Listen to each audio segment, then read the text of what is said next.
Welcome to Brick by Brick, Building Wealth Through Homeownership. I am Kim Von Dohren, your realtor. And I'm your banker, Ed Marko.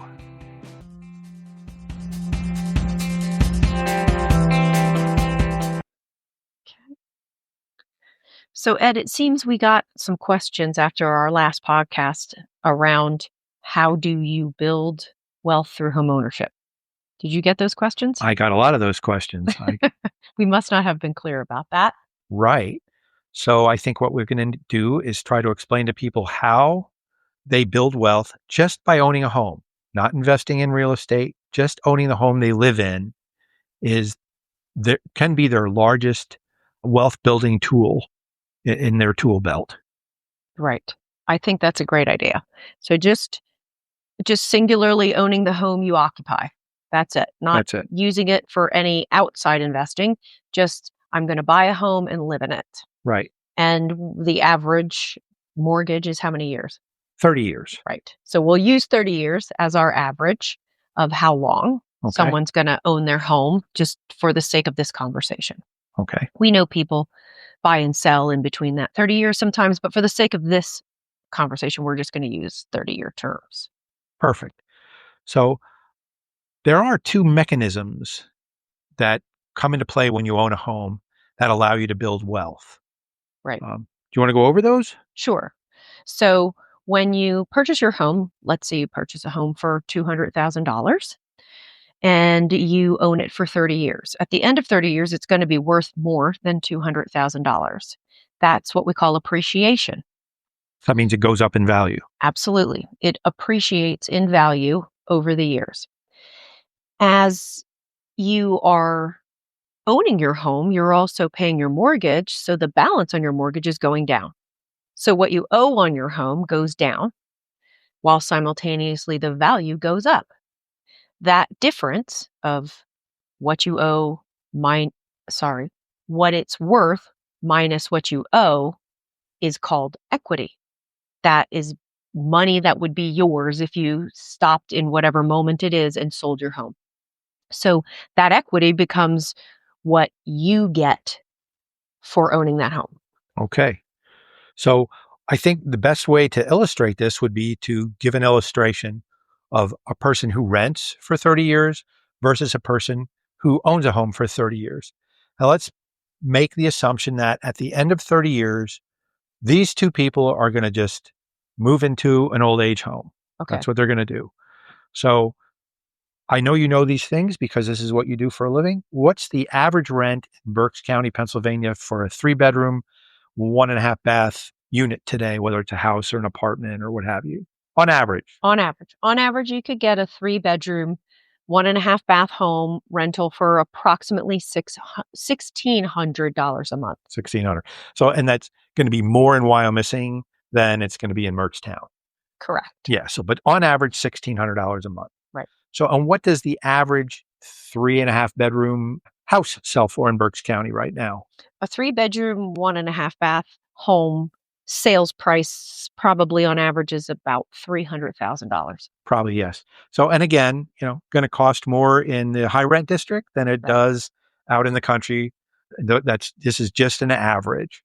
So let's take that person who's renting their house for $1,600 a month.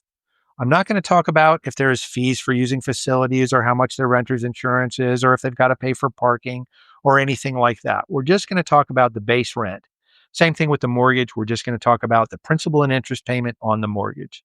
Okay. So if you're renting your house for $1,600 a month, you're going to pay that 12 times a year for 30 years. That's going to be $576,000, slightly more than $500,000 that you've paid for a landlord to live in that property. At the end of that 30 years, you're going to move into an old age home and you're going to take with you your furniture. That's what you have. That's right. All right. Your landlord is wealthier. Yeah, your landlord's in great shape. Yeah. But you've got furniture.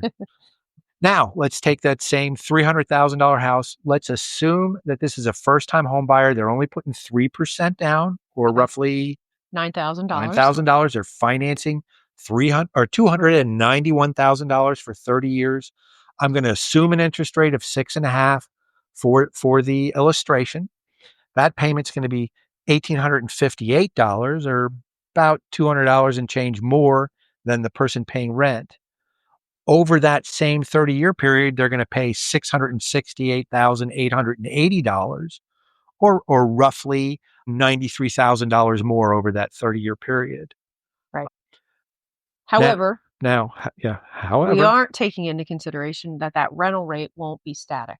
well, that's what I was just going to say. That rent of $1,600 goes up how much a year? What is typically, does it go up a year? I don't even know. On average, 5%. So the mortgage is a fixed rate mortgage. It's never going to go up. That's your payment. But let's pretend your landlord loves you and they're never going to raise your rent. I spent, the person buying their home spent $93,000 more. Right. But at the end of that 30 years, when they sell their house, it's gone up in value. And if we look back, you can Google this. If we look back over the last 100 years in 30-year increments, real estate generally triples in value. That's significant. That is very significant. Now, there's been times recently where it's done more than that. Right. But we're not talking about, we're going to be very conservative here and say, we're just going to use the 100-year average. That person who bought that $300,000 house is going to sell that mortgage-free home and realize a gain of $600,000, but have in their hands $900,000 after they sell the house. Wow. That's almost $1 million. Right. So when they move into the old age home, they get $1 million and their furniture. Right. Right. Right. If they even move into an old age home, maybe they'll downsize, buy something much smaller. Now they'll own that mortgage free. Right. Or and they were going to own a home, or they were going to have a place to live anyway. Right. Yeah. The old age home isn't free.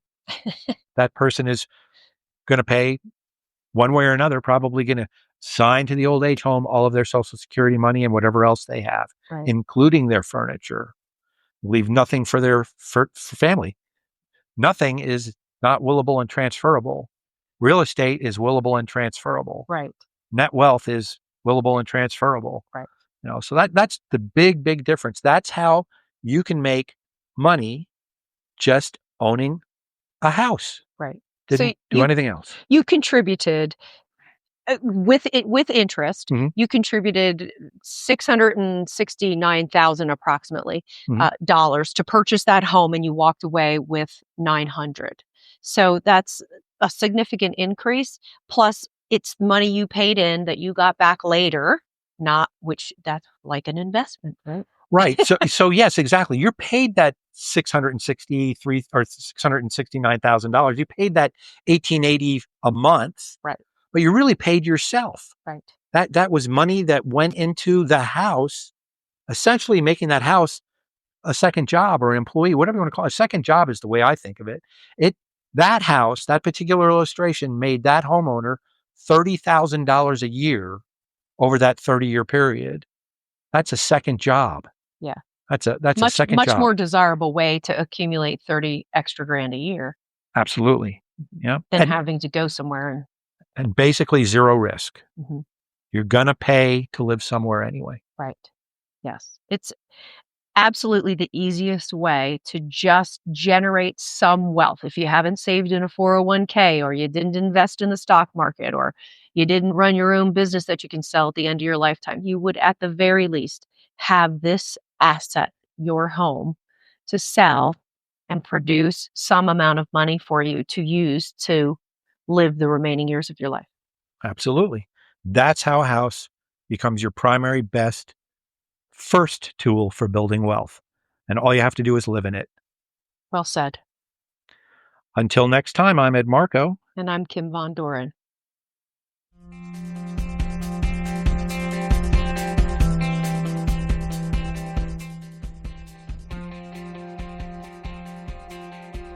You have been listening to Brick by Brick. Be sure and subscribe, post questions for future episodes, or comment. This is a Super Squirrel production, Super Squirrel Studios, Stony Creek Mills, Pennsylvania.